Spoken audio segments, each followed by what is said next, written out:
Habulin ninyo! Hindi pa nakakalayo mga yan! O Gabriel, bakit di ka humabol sa kanila? Takot na takot ka ba? Ingud-gud na lang yang mukha mo sa lupa!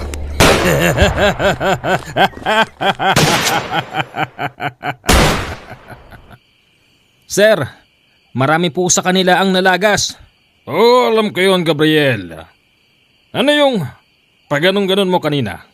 Takot na takot ba? Hindi naman po sa ganun, sir. Ano yun? Gabriel, alam mo, dito sa profesyon natin, bawal ditong mahina. Alam ko naman po yun, sir. Talagang first time lang po napaengkwentro. Sabi ko na nga ba. Pero wag ka mag-alala, Gabriel. Masasanay ka rin. Teka, taga saan ka ba? Taga Bicol po ako, sir. Bicol? Maraming kwentong kababalaghan sa lugar na yan. Opo, totoo po yun. O siya, bit-bitin ang mga patay.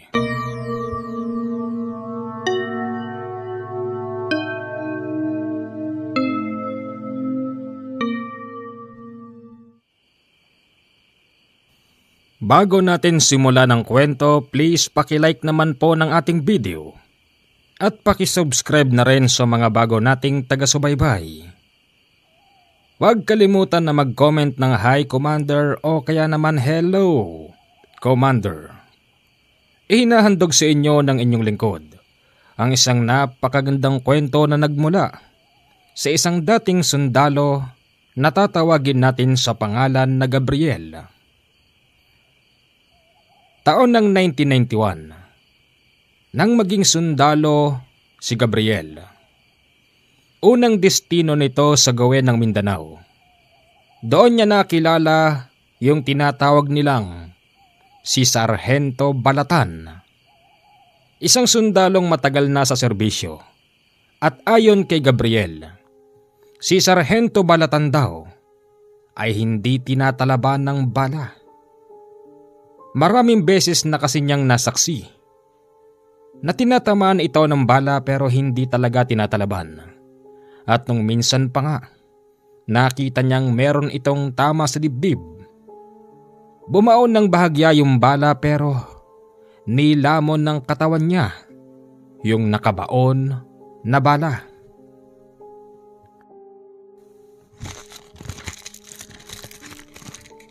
Ano yan, Gabriel? Sir, merong sulat galing sa pamilya ko. Hoy, basahin mo. Gusto kong marinig. Sige, Sarge. Oh, sabi ko gusto kong marinig. Bakit? Kumunot niyang noo mo, ha, Gabriel?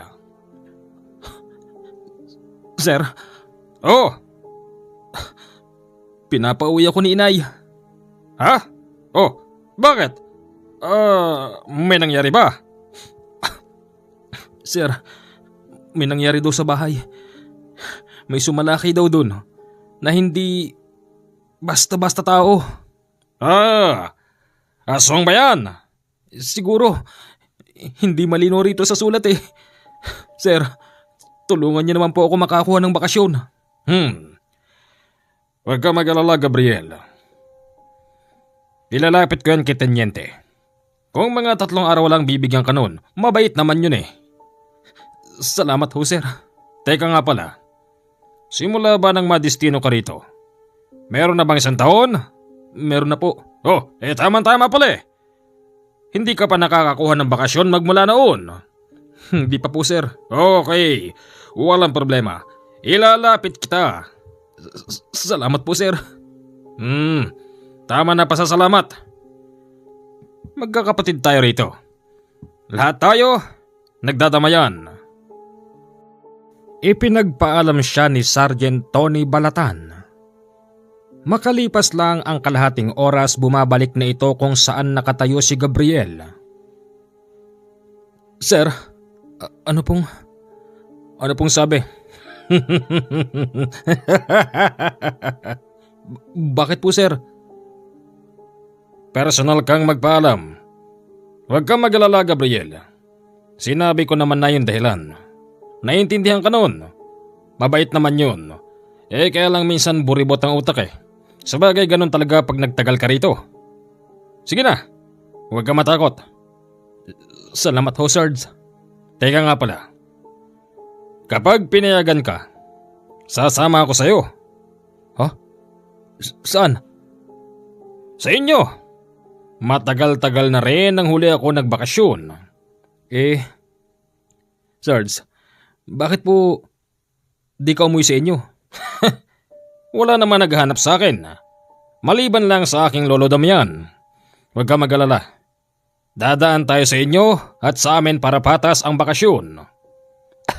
Sige po. Sa araw na yon nakalabas kami ng kampo ni Sergeant Tony Balatan. Mas malapit pala ang probinsya niya mula doon sa Mindanao. Nang dahil doon, sa kanya muna kami dumaan kung saan siya lumaki na bahay. Tapo! Lolo Damian! Lolo! Lolo! Sino yan? Walang tao rito! Lolo naman eh. Ako ito! Si Tony Balatan! Ang nag-iisang nagmana sa'yo. Sinong Tony? Wala akong kilalang Tony! Nako, patay tayo dyan. Baka putukan tayo niyan. Hindi, nagbibiro lang yan lolo ko na yan. Sino ka? Lolo! Long time no see. Ikaw pala, Sargento Tony Balatan, ang nag-iisa kong apo na nagmana sa akin. Teka, sino to? Oo, hindi siya kalaban lolo. Tropa siya, tropa. Tropa? Akala ko kung sino na. Talagang puputokan ko talaga. Magandang araw po. Magandang araw. Sundalo ka rin pala. Opo, ang totoo po niyan, inuna po naming dumaan sa inyo. Wala akong pakialam. Pasok! Lo, meron ba tayong makakatay na bayawak dyan sa likod? Miss na miss ko nang kumain ng bayawak. Ipinagbabawal kasi ng DENR na hulihin ng mga yan. Pero dito, walang babawal. Walang problema ron, Tony. Ipag-uhuli kita, marami dyan sa likod. Pagpasok namin sa loob ng bahay ni Lolo Damian, kita pa rin namin na mukhang yung mga antigong bagay ay alagang-alaga ng matanda. Makinis na makinis ang upuan, ang lumang radyo, tapos nakakita rin ako ng isang banga. Banga na maliit na pinaglulutuan ng kanin. Tony, napasyal ka. Mabutit naalala mo pa ako.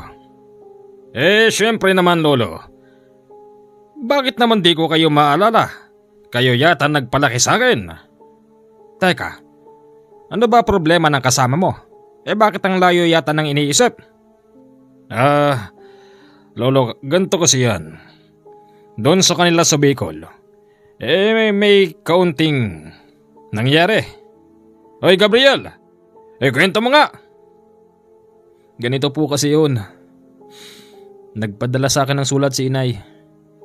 Tapos may sumalaki daw na mga kakaibang tao sa amin. Ngayon, may namatay. Ha? Namatay? Sino naman ang mga yun? Sa palagay ko, Lolo Damian, aswang ang mga yun eh. Aswang? Tapos na ako sa bagay na yan. Po? Papanong tapos na? Huwag niyo sabihin. Totoo yun. Hindi ba? Alam ko napapansin mo, Gabriel, na ako ay hindi basta tinatalaban ng bala. Kung ang bansag niyo sa akin, sundalong walang kamatayan sa digmaan. The second lang ako. Ang the original, ang aking Lolo Damian. Totoo yun. Hindi ako makakasurvive sa digmaan kung hindi yun totoo. At syempre, meron akong lihim. Lihim na kami lang ng apo kong si Tony ang dapat na makakaalam. Lo, sa palagay ko naniniwala doon si Gabriel kasi nakita naman niyang pruweba. At ako yun. Gusto mo bang kuwentuhan kita? Ha? Private Gabriel? Pwede po ba? At bakit naman hindi? Basta kapag nagkwento ako sa'yo, gusto ko maniniwala ka. Kasi yun naman talaga ang totoong nangyari. Ano? Private? G ba? Sige, G ako dyan. Sige. Paganahin mo ang iyong imahinasyon. Isipin mo, kasama ka sa kwento para mas lasang-lasa, mas damang-dama, amoy na amoy ang pangyayari sa aking buhay.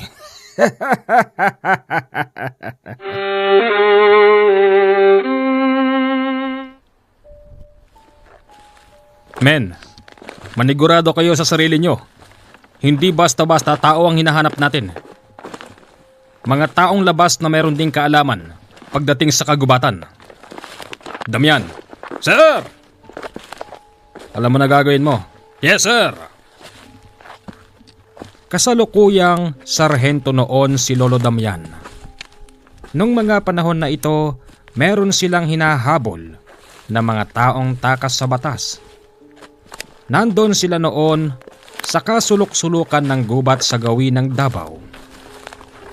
Merong mga report na ang lugar na tinakbuhan at pinagtataguan ng mga taong hinahabol nila, puno raw ng mga rebelde. At hindi basta mga rebelde, mga rebeldeng aswang kung maituturing. Sinabihan siya ni Teniente Homer na alam na ang gagawin dahil kilala noon si Lolo Damian na isang mandirigmang walang kamatayan sa digmaan. Marami kasi ang nakasaksi noon sa kakayahan ni Lolo Damian. Ito yung klase ng sundalo na kahit natamaan ng bala, hindi niya iindahin. At kung sakaling may bumaon sa kanyang katawan, kinakain lang ito ng katawan niya. Sir, ano yun? Damian. Mukhang iba pakiramdam ko sa gawiron. Sige, manguna ka. Sumenyas noon si Lolo Damian na kumalat ang lahat ng mga kasama nila hanggang sa narating nila yung bahaging itinuturo. May tao. May tao rin, sir. Sige, mag-iingat kayo. Dito lang kami, bilang reinforcement. Oo, maniwala kayo sa akin. Hindi tayo kayang kunin dito ng mga militar. Kasi tong lugar na to, mga pare, kilalang hugad ng mga rebelde. At hindi basta rebelde, mga rebeldeng aswang. Sigurado ako dyan, kaya matulog muna tayo. Medyo kinakabahan kasi ako eh. Parang pakawaray ko kanina pa sa atin may nakatingin. Ikaw talaga. Kaya tamang-tama ang bansag sa iyo eh. Daga. Masyado kang dinadaga. May iwasan ba yun? Tsaka isa pa, Kila. Parang palagay ko hindi safe sa lugar na ito eh. Tsaka parang ang laki ng tiwala mo dyan sa mga rebelde na yan. Ikaw talaga, daga. Talagang malaki ang tiwala ko sa mga yan. Maliit pa lang ako noon, nakakausap ko na sila. Kapag nagpakilala ako, siguradong makikilala nila ako. Ang tanong, Kila, kapag nalaman nilang takas tayo sa batas, papanigan kaya tayo ng mga yon? Sigurado ako doon, Mang Kanor. Basta nakita nila ako, wala silang pakialam kahit na hinahabol tayo ng mga sundalo. Sige kapag tayo napahamak dito, Kila, at nakulong tayo dun sa bilibid, ako ang papatay siya dun. Oh, wag na kayo magganyanan, Mang Kanor. Kila, magpahinga muna tayo at pagod na ako sa kakatakbo eh. Sige, matulog na kayong dalawa. At di ako basta makatulog kapag kagantong bago ako sa isang lugar. Lalo na sa ganito. Para bang mas pipiliin ko pa na sumuko na lang sa mga militar kaysa magtiyaga rito sa mabahong, madilim na lugar na ito. Kung gusto mo mang Kanor, magpahuli ka sa sundalo. Ikaw na nga tong sinasama para makaligtas Nagrereklamo ka pa. Sir, positive. Nandito yung 3. Matapos itong itawag ni Teniente Homer sa kampo, nakatanggap na sila ng order. Hulihin ang 3 takas sa batas.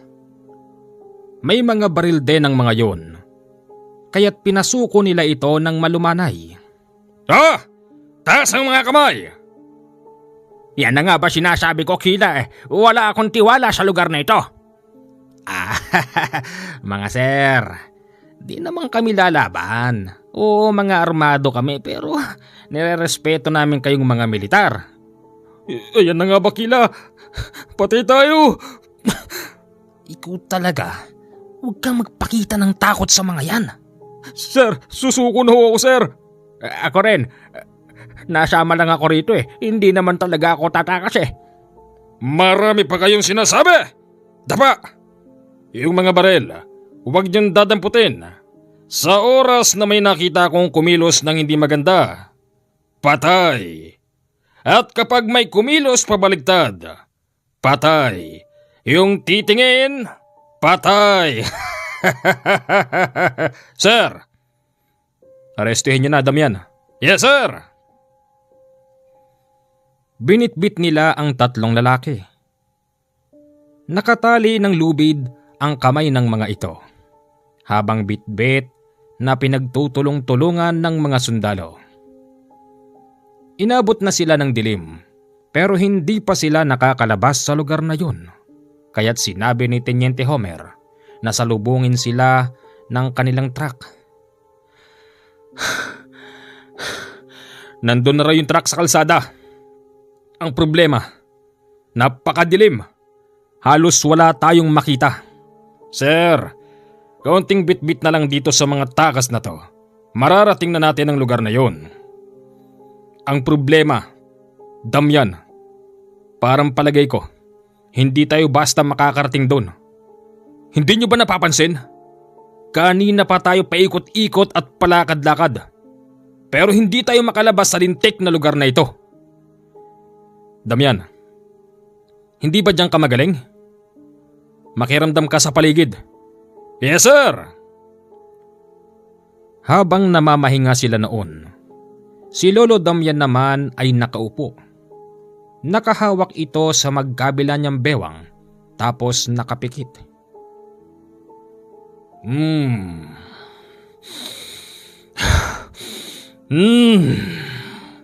Bakit?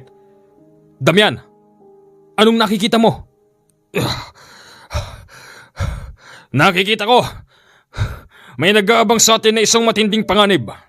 Sir, kung kinakailangan, itali muna natin sa lupa mga ito at isalba mga sarili natin gawin natin. Bakit? Anong meron? Hindi ko pa malaman sa ngayon, pero nararamdaman ko. Nariyan lang sila sa paligid. Sir, buhay muna natin. Bago mga yan, kung pwede lang. Hindi po pwede yun, Damian. Huli natin yan. Hindi natin sila pwedeng basta iwan.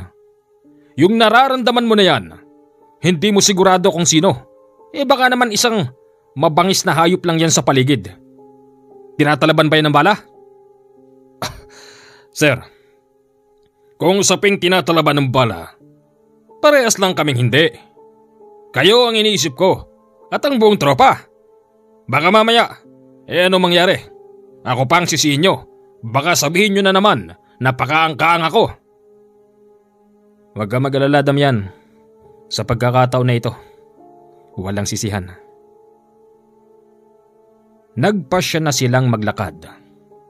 5 oras lang ang nakalipas.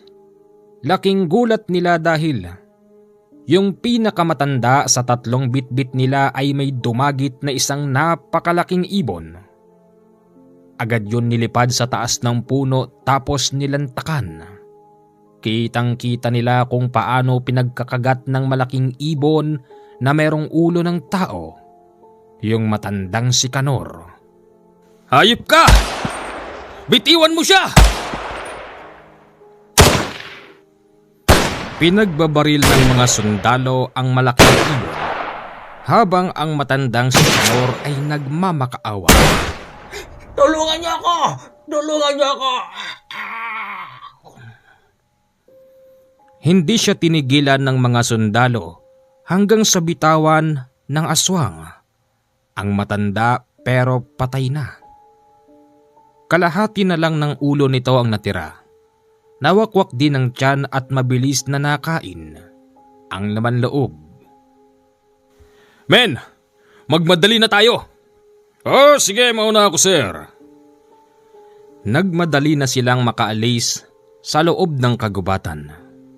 Pero kahit na anong bilis nila sa pagtatatakbo at pagbitbit pa sa dalawang naaresto ng mga sundalo, inabutan pa rin sila ng napakadaming rebeldeng aswang. Teka lang! Bakit? Bakit Damian? Sir, may mga nakaharang sa dadaanan natin. Ha? Sino mga yan? Sir, ito yung sinasabi ko kanina na nandyan lang sila sa paligid. Nakita nilang kumpol-kumpol ang mga yon. Mga nagtatago sa dilim pero nakikita ang mga mata. Dahil na rin sa pupula na para bang mga nakasinding yosi sa gitna ng dilim. Puputokan ko na mga ito, sir. Wag. Baka mamaya mga simpleng tao lang yan. Sir naman, imulat mo mata mo. Nandito na tayo. Ito ang sitwasyon na mahirap pagdaanan. Ako meron akong gamit. Paano na lang ang tropa? Baka mamaya mga simpleng tao lang yan. Hindi sila mga simpleng tao, sir. Aswang ang mga yan. Merong lumabas sa dilim. 4 na lalaki. Nakatutok na ang baril ng mga sundalo. Nang makita nila, may mga baril din pala ang mga ito at kakaiba ang mga itsura. Mga kaibigan, ako si Damian. Mga militar kami. Ipinatutupad lang namin ang utos sa amin. Hayaan nyo kaming makaalis sa lugar na ito. Hinuli lang namin yung 3 taong takas sa batas. Yung isa, nakaina ng kasamahan nyo. Kaya parang awa nyo na. Hayaan nyo kaming maihatid hanggang sa kulungan ng 2 natitira. Pakiusap, hindi tayo magkakalaban.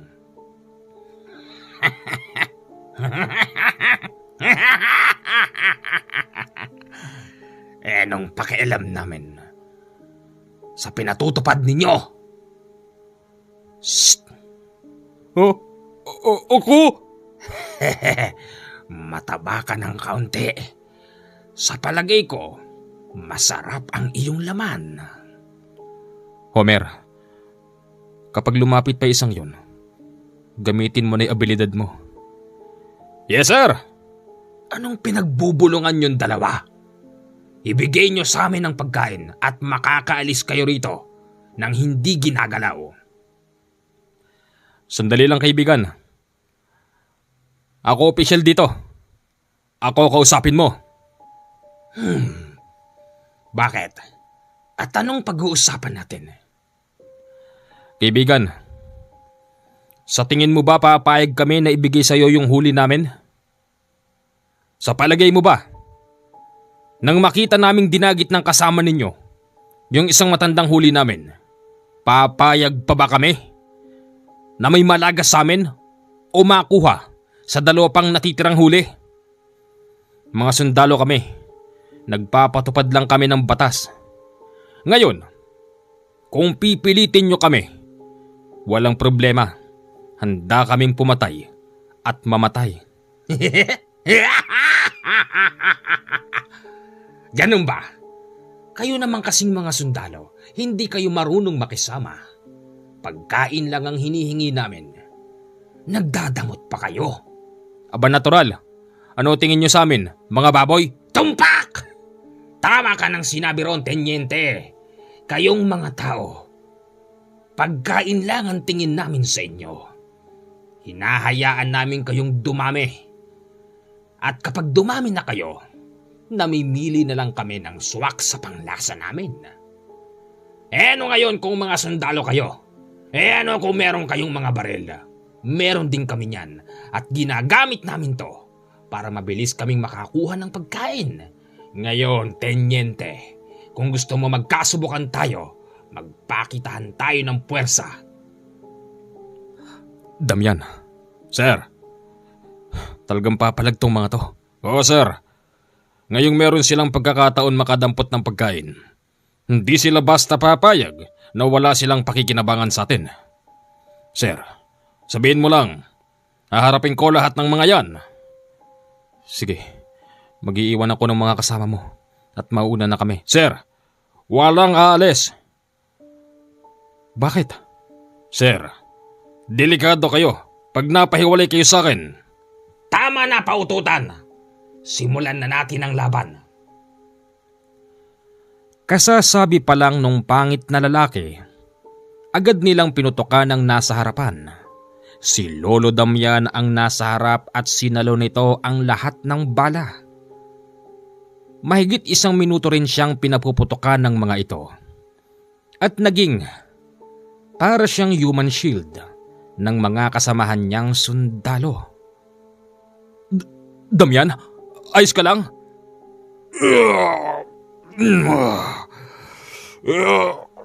Ayos lang ako, sir. Damian, anong nangyayari sa'yo?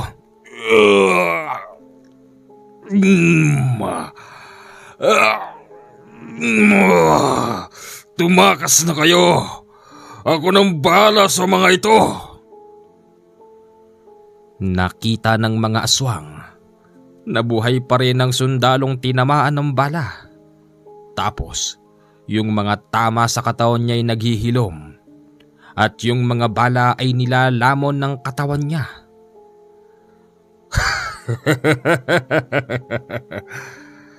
Akala nyo siguro na hindi porkit tao lang kami ay wala nang papalag sa inyo. Ngayon, magsabay-sabay na kayong lahat. Sir, sige, bumalik na kayo ron. Ako nang bahala sa mga ito. Hindi siya iniwanan ng batang tenyente. Pero yung mga may bitbit sa may huli pinauna nilang tumakas. Mismong si Tenyente Homer ang nakasaksi ng mga pangyayari. Sinugod ni Lolo Damian ang mga aswang. Wala siyang gamit na kahit na anong kutsilyo o baril. Sa bilis ng pangyayari, nakita ng batang Tenyente Homer kung paano lagtasin ni Lolo Damian ang leeg ng mga aswang. Sa loob lang ng ilang minuto, nakapagpabagsak siya ng 10 at yung mga natira, isa-isang nagpupulasan. Saan kayo pupunta? Mga tubag! Tama na yan. Paano mo nagawa yun, Damian? Tsaka, ang dami mong tinamong bala. Sir, hindi mo alam kung sino talaga ako, sir. Gusto mo bang malaman? Oh, Damian, parang hindi ka tao. Sir, may tuturing kong isa pa rin akong tao. Oh, aswang din ako, sir. Pero ang pagiging aswang ko ay ginagamit ko sa kabutihan. Marami akong kalahi na gumagawa ng masama. Gusto kong wakasan na ang kasamaan na yun. Kaya't nagsundalo ako upang mapasama sa lilipulin ng kalaban ng gobyerno. Inaasahan ko rin na sa pamamagitan ng ganitong gawain, makakatulong akong ubusin ang mga kalahi ko. Huwag kang matakot sa akin, Tenyente. Hindi ako masamang aswang. Sabi ko na nga be, hindi ka basta tao, Damian. Sir! Mag-uusap tayo pagdating sa kampo. Pagdating sa kampo, may bawas na ang mga kasamahan. Ayon sa iba, meron daw dumagit sa kanila at hindi man lang sila nakapanglaban. Sa loob ng kampo, ginisa ng batang tenyente si Lolo Damian hanggang sa sinabihan nito na mag-awol na lang. Yan ang dahilan. Kaya't natanggal ako sa pagiging sundalo. Oh, Gabriel! Gabriel! Ha?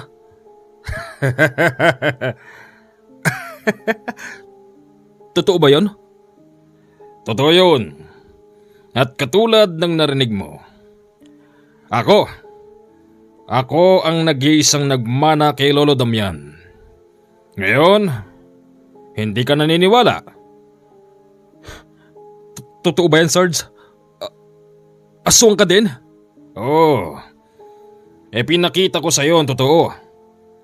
Dahil alam kong hindi ka madaldal. Ulitin ko lang sa iyo. Ang pagiging aswang namin ay ginagamit namin sa kabutihan. Kaya pala, pag tinamaan ka ng bala, hindi mo iniinda. Alam ko naman, Gabriel, na hindi ka pa masyadong kumbinsido sa aking kwento. Gusto mo ba ng pruweba? Hindi na po. Hindi. Pakikitaan kita ng pruweba, pero huwag kang mag-alala. Huwag kang matatakot sa amin. Hindi kami mga masasama. Tony! Lo! Sige na. Gabriel, huwag kang pipikit.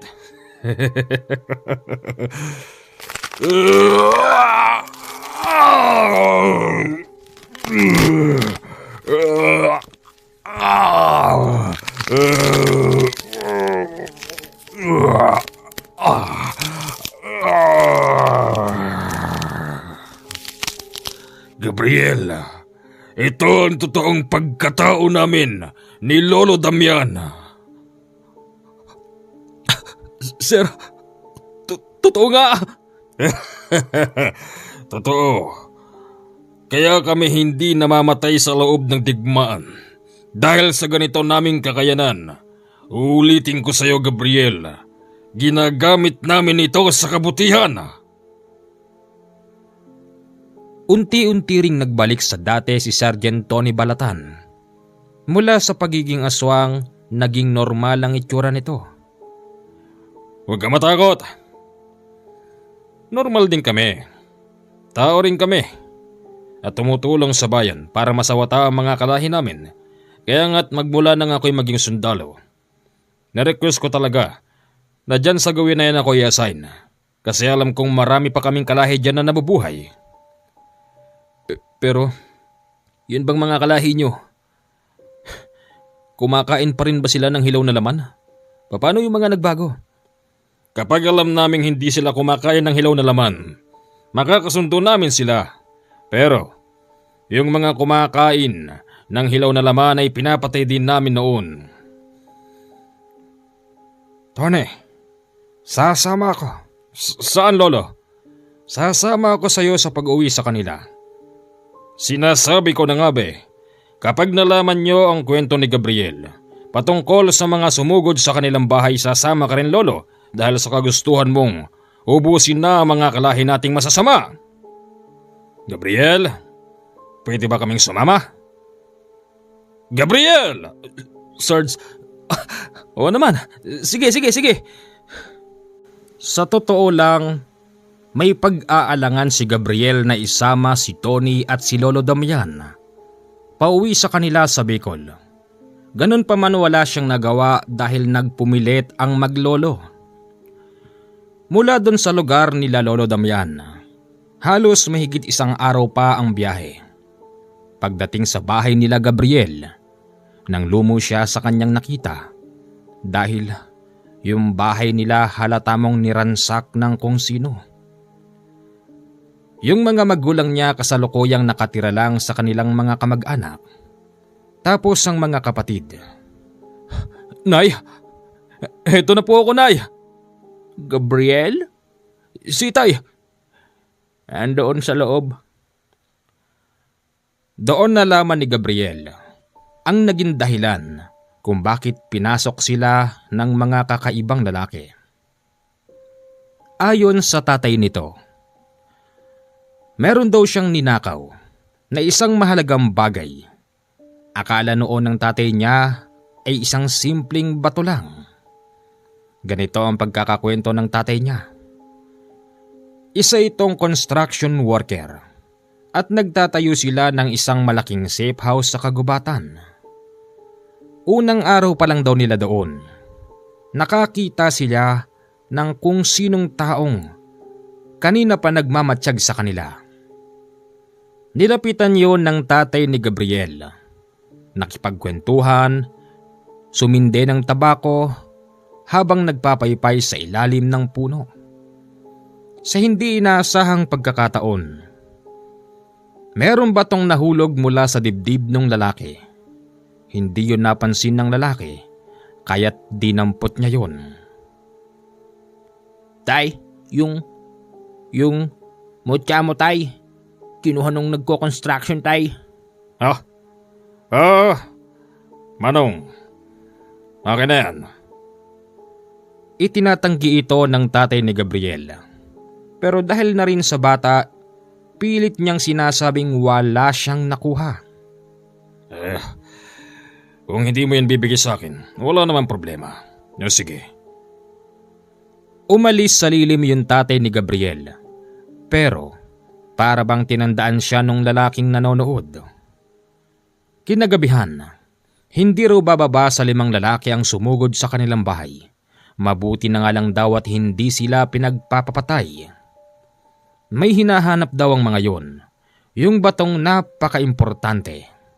Ganun pa man kahit naniransak yung bahay, hindi pa rin ibinigay ng tatay ni Gabriel. Kung ganun ho, nasa inyo pa yung sinasabing bato?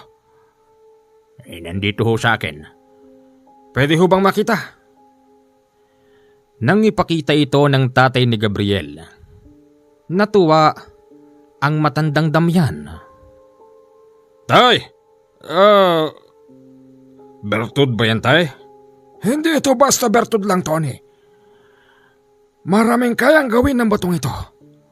Kaya nitong lipulin ang isang angkan ng aswang. Lolo Damian, gaano ba ka-importante yan? Importante ito, Gabriel. Akin na yan. Sa akin na ito. Hindi po pwede.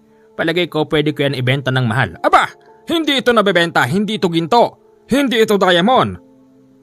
Kaya napaka-importante nito sa mga yon. Kasi nga, nagbibigay ito ng buhay sa kanila. Paano mo nasasabi yan? Dahil isa kong...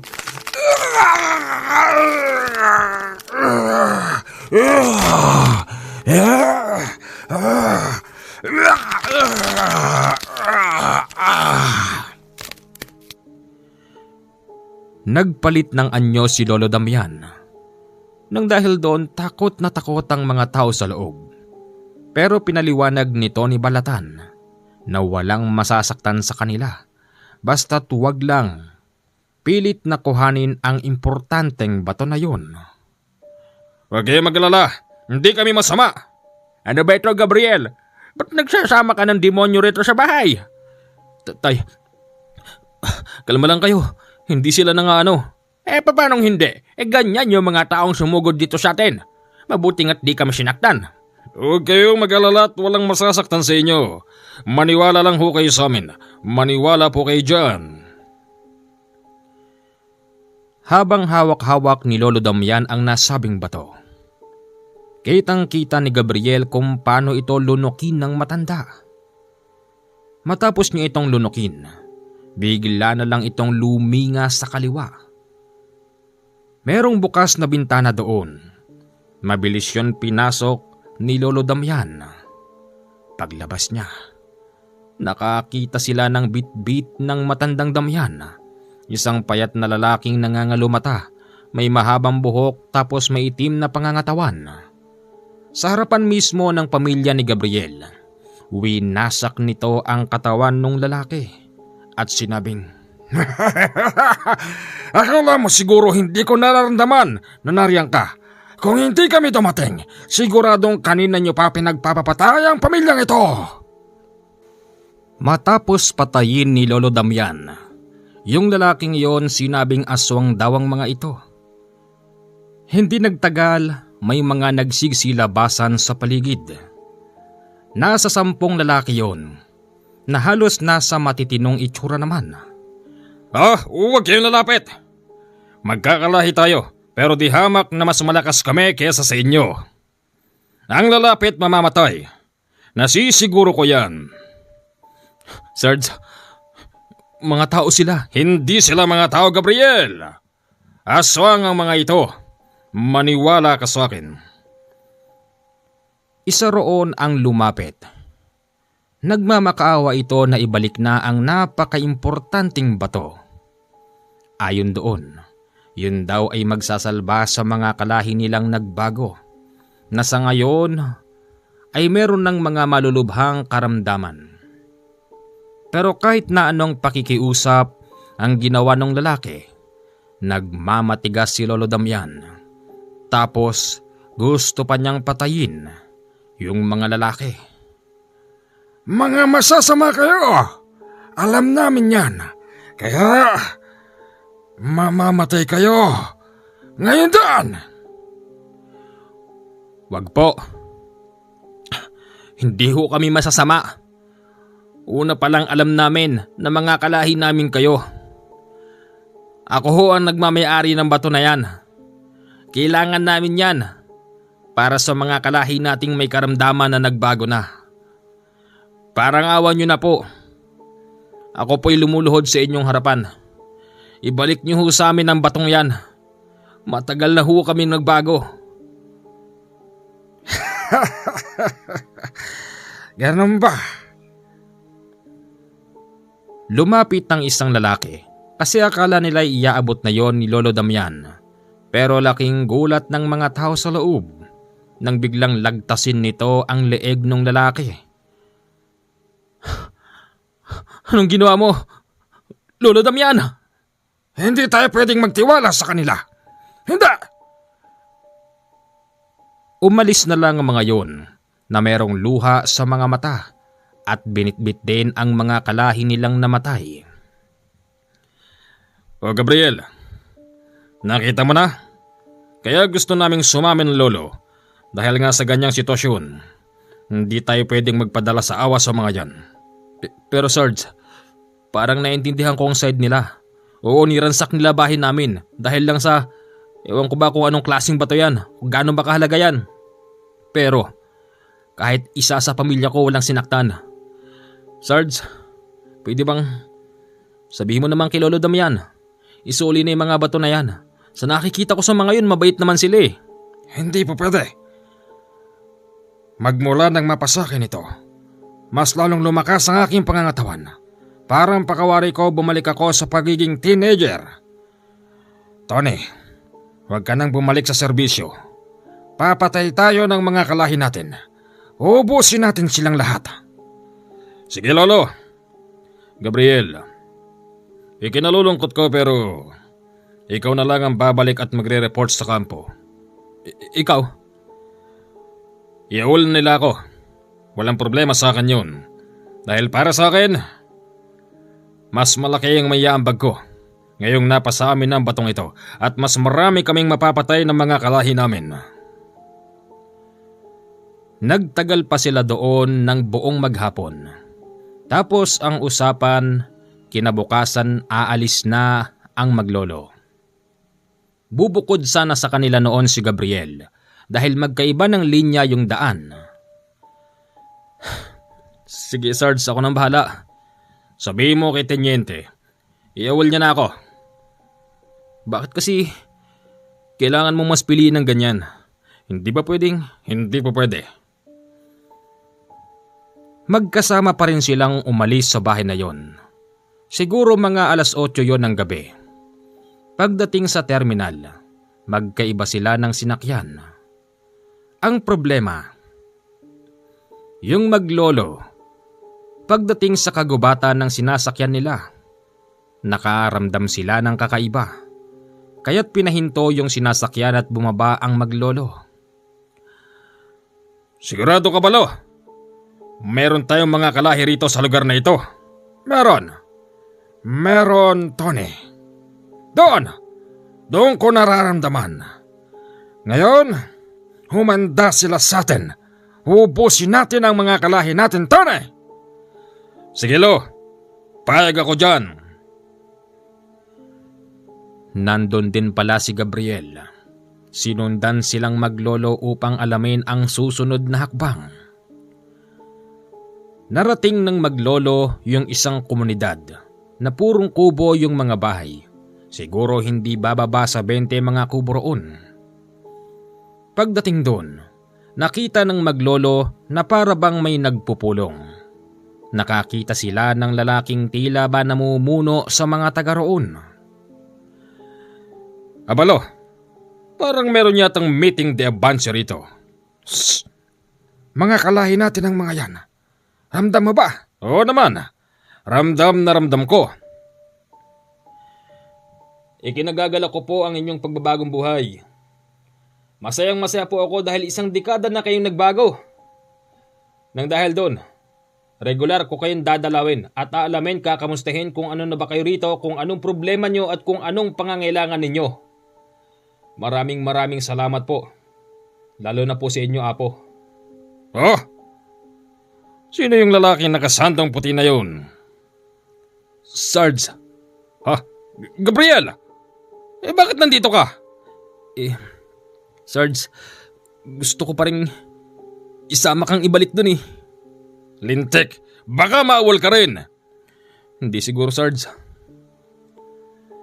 Dahil sa pagiging agresibo ng maglolo, kahit na merong meeting de avance sa komunidad na yon, sinugod nila mga ito. Agad silang nakapatay ng 4 na lalaki.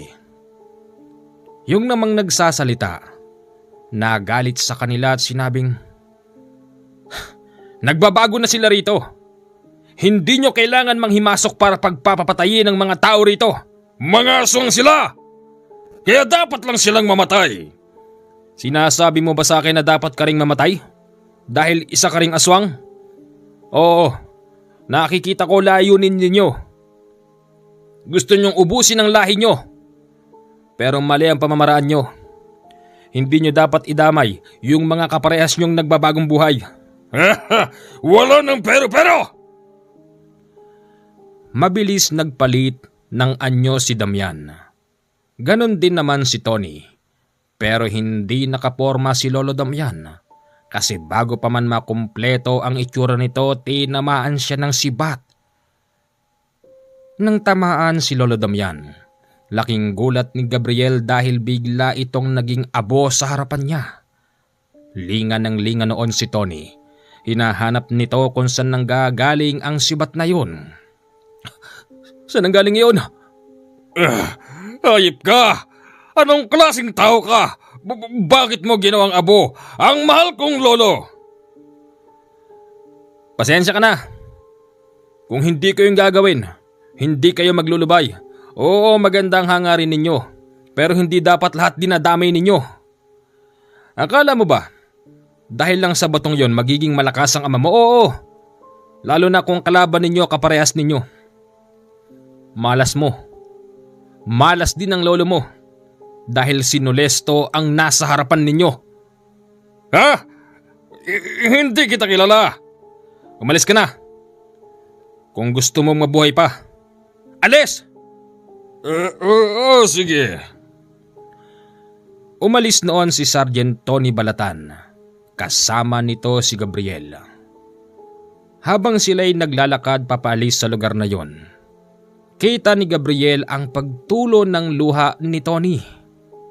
Nagsisisi siya. Maliraw ang ginawa nilang maglolo dahil tila ba tama ang sinasabi ng taong may pangalan na Nolesto na hindi lahat ng taong nagbago'y dapat nilang idamay. At oo, magandang layunin nilang ubusin ang mga kalahi nila. Pero dapat ay pinili lang. Gabriel, sabihin mo nga sa amin, naging masama ba kami ni Lolo Damian? Para sa akin, oo. Parang magmula nang mapasalolo mo yung bato na yun, nag-iba ugali niya eh. Sarge, patawarin mo ako pero yun ang napansin ko. Sarge, alam ko mahal mo serbisyo. Alam ko mahal mo bayan. Bumalik na tayo. Hindi. Papatayin ko yung nolesto na yan. Papatayin ko siya! Habang sinasabi yon ni Tony Balatan, sinundan pala sila ni Canole. Nagulat ito nang bigla itong sumabat sa usapan nila. Wala siyang puso. Gusto lang naman namin ubusin ang mga kalahi namin. Pero hindi sa ganung paraan, Tony. Ha? Sumunod ka pala. Oo. Hanga sana ako eh. Kaya lang hindi dapat yung mga nagbabagong buhay. Tony, pasensya ka na. Kailangan kong gawin yon. Dahil pag di ko yung ginawa, tsak na uubusin ninyo yung mga kalahin yung nagbagong buhay. Kaya pasensya ka na. Anong pasensya? Umanda ka sa akin dahil papatayin kita. Nagpalit ng itsura si Tony habang si Gabriel ay nandoon lang. Kahit na anong pagsalakay ni Tony, hindi talaga siya tumatama. Nang mapagod na ito, tinadyakan siya ni Canole kaya siya bumulagta. Hindi siya basta makabangon ng oras na yon, kaya tinapakan siya sa dibdib. Ano ba talagang gusto mo? Hindi kami mga masasama. Pero sa style ng ginawa nyo at sa mga tao ron, may tuturing kong masama ka na rin. Hanga na sana ako dahil gusto nyong pumatay ng mga kalahi nyo. Pero dapat pinili nyo lang. Nakapatay kayo ng ilang lalaki doon. Ipagluluksa yun ng mga tao doon. Sandali po, baka ho pwedeng pag-usapan po natin to. Huwag kang makikialam. Hindi ka aswang. Isa kang bayaning sundalo ng bayan. Di ba? Nagmamakaawa noon si Tony na huwag siyang papatayin. Ganun pa man, kinakausap pa rin siya ni Canole hanggang sa sila'y nagkasundo. Mapayag na ako. Pero wag mong isipin na ipagsasawalang bahala ko na lang ang ginawa mo kay Lolo Damian. Isa sang sundalo rin nung araw. Natanggal lang sa serbisyo dahil nga nakita ng tenyente nila na isa siyang aswang. Ngayon, aalis kami rito ni Gabriel. Babalik na kami sa kampo. Huwag mo na kaming susundan. Pero hindi ko may papangako sa iyo na hindi ako papatayin ng mga kalahi namin. Piliin mo lang, Tony. Piliin mo lang. Okay? Kinabukasan nakabalik na sila sa kampo. Kinakausap sila ng kanilang opisyal kung anong nangyari at kung bakit tila ba Biyernes Santo ang itsura ni Tony. Wala namang maisagot noon si Gabriel at inaantay na lang niya na si Tony ang magsabi. Hanggang sa isang araw, muli silang napaengkwentro. Alam noon ni Tony na merong nakahalong kakaiba sa kanilang nakalaban. Kaya nga't binitiwan nito ang kanyang baril. Sa harapan mismo ng mga kasamahan niya, sinalo niya ang lahat ng bala at ipinakita ang tunay nitong pagkatao. Bakit ginawa mo yan? Sarge! Ipapakita ko na sa inyo ngayon kung sino ba talaga ako. Ako si Sargento Tony Balatan, sundalong walang kamatayan sa digmaan. Maraming nakasaksi kung paano naging aswang si Tony ng araw na yon. Ganun pa man, hindi naman siya nananakit. Hindi niya sinasaktan ng mga kasamahan nito kahit na parang nababaliw na si Tony. At habang ginagawa niya ang pagsalakay sa kalaban, isinisigaw niya ang pangalan ni Canole na balang araw maghaharap daw sila at papatayin si Canole. Ngayon, nang dahil sa merong napatay si Tony at labag na sa batas ang ginagawa nito. Tinanggal siya sa pagiging sundalo. Makalipas ang kalahating taon, pumunta si Gabriel kung saan naninirahan noon si Tony. Inabutan niyang nandon pa rin ito, pero kasalukuyan itong may kinakain na hilaw na laman. Gabriel, salamat at naalala mo ko. Matagal na akong wala sa serbisyo. Tony, ano yung kinakain mo? Hilaw na laman. Hilaw na laman? Akala ko ba, Tony, hindi ka kumakain yan? Hindi ko alam, Gabriel. Para bang mas pinili ko na rin maging masama pagkatapos akong tanggalin sa serbisyo. Gabriel, umalis ka na. Hanggat nakikilala pa kita. Baka hindi kita makilala kung ano pang mangyayari sa'yo. Sige na!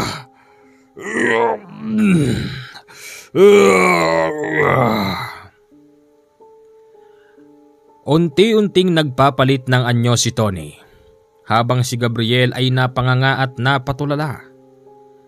Isang malakas pa na sigaw ni Tony at doon palang tila nagising si Gabriel, kaya siya umalis sa lumang bahay.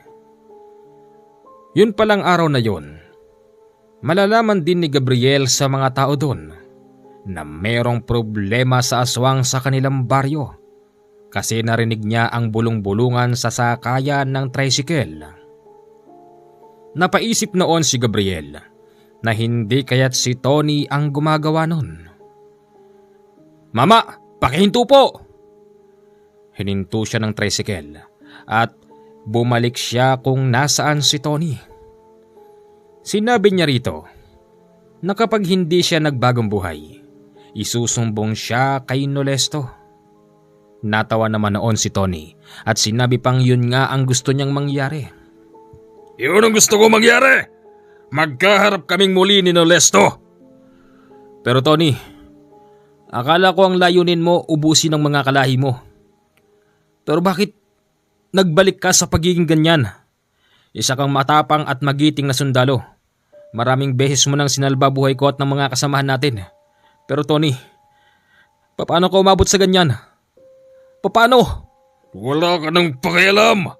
Ang sabi ko, lumabas ka rito hanggat nakikilala pa kita. Hindi Tony, hindi ako alis dito hanggat hindi kita napapakiusapan. Narinig ko sa kanto sa sakay ng tricycle. May problema sa aswang ang baryong ito. Naisip ko Tony na baka ikaw ang gumagawa noon. Baka ikaw yung sumasalakay sa mga babaeng buntis at sa mga pakalat-kalat na tao rito. Tony, magkaibigan tayo. Magbago ka na pakiusap. Magmula nang mamatay si Lolo Damian, naging ganito na ako. Naging malungkot ang buhay ko. Hanggang sa naisipan kong kumain ng hilaw na laman. Umalis ka na, Gabriel. Hanggat nakikilala pa kita. Umalis ka na, pakiusap. Hindi umalis si Gabriel hanggang sa sinalakay siya ni Tony Balatan. Tinamaan siya sa balikat. Nasugatan siya, halos lumitaw ang buto ni Gabriel. Umalis ka na! Hindi ko makontrol ang nasa loob ko! Kaya pala Sarge! Hindi na ako sundalo ngayon! Umalis ka na! Pakiusap! Umalis ka na! Dahil sa sugatan noon si Gabriel, pinili nitong pumunta sa ospital. At makalipas lang ang 2 araw, hindi siya umuwi sa kanila bagkos hinanap niya si Kanole. Una pumunta siya sa komunidad kung saan may napatay ang maglolo. Ano? Hinahanap mo si Kanole baka mo? Opo, kailangan ko po siya. Bakit? Kailangan matigil ng pananalakay ni Tony sa kanyang mga kababaryo. Parang awan niyo na po. Ilapit niyo sa kanya ang problemang to. Naawa man ako kay Tony pero mas naaawa ako sa mga taong pinapatay nila. Ganun ba? Sige, ho. Makakarating. Isang linggong bakasyon yon ni Gabriel. Halos ginugol niya ang araw at oras niya sa pagmamatiyag sa kaibigang sundalo. Hanggang sa isang gabi, habang nandoon si Gabriel sa labas ng bahay ni Tony, nakita niyang bumukas ang pintuan. Nakita niyang iniluwa ng pintuan si Tony. Nakita rin niya na nakatingin ito sa bilog na buwan. Nagpalit ito ng anyo. Sa loob lang ng ilang segundo, mabilis na kumpleto ang itsura ni Tony. Umalis siya. Saan kaya pupunta yun? Wika ni Gabriel sa kanyang isipan. Lihim niyang pinasok ang bahay ni Tony at doon niya nakita ang nagkalat na buto. Hindi niya malaman kung buto ba ng ano yun. Makalipas lang ang ilang minuto, bumabalik na si Tony at may bitbit na patay na mukhang lalaking lasing na tambay. Anong ginagawa mo rito? Hindi ba sinabi ko sa'yo? Tony, tama na. Tama na yan. Hindi. Ngayon, ilang beses mo kong sinubay. Gagawin din kitang hapunan ko ngayon. Tony, isaalang-alang mo na isa kang sundalo. Tumulong ka sa tao, niligtas mo buhay namin noon. Pwede ba nating ibalik to sa dati? Hindi na. Naging masama ako ng dahil sa Nole na yun. Sasalakayin sana ni Tony ang kaibigang sundalo. Nang biglang bumukas ang pintuan at pumasok si Kanole, kasama nito ang matandang apo. Siya! Siya yung Kanole! Siya yung apo ng ginawa mong abong matanda! Mabuti naman at nagkita tayong muli, Nolesto. Bitiwan mo siya! Walang problema. Madali akong kausap. Halika. Tignan natin ngayon kung uubra ka pa. Matagal-tagal na rin nang huli tayo nagkita at pinaghandaan ko ang araw na ito. Akala noon ni Tony Balatan sasapat na ang ilang buwang pagsasanay. Akala niya kaya niyang tapatan si Kanole ng ganun-ganun lang. Isang sugod lang ni Tony, sinalubong siya ng sibat. Nang tamaan ito sa dibdib, magmula paa papunta sa muka, unti-unti siyang nagiging abo. Pero bago yon, nakitaan ng pagtulo ng luha si Tony na tila ba labis itong nagsisisi. Pero wala na ring magagawa si Kanole sa pagkakataon na yon dahil siya tinamaan na siya ng sibat. Hindi na pwedeng bawiin ang pagiging abo ni Tony. Si Gabriel iyak ng iyak nung oras na yon. Kasi kahit na ganon si Tony, isang kaibigang sundalo na aswang, naaalala niya kung paano nito sinakripisyo ang sarili upang maisalba ang kanyang buhay at ang iba pang mga kasamahan. Hanggang dito na lang po ang ating kwento. Maraming salamat po, Kuya Gabriel, sa pagpapadala ng isang napakagandang kwento. Bitin po tayo, ini-expect ko aabot to ng mga 1 oras at kalahati, pero parang napabilis po yata ang aking pagbasa. Pakisabi nga po kung mabilis ako magbasa para sa susunod. Babagalan natin ng bahagya.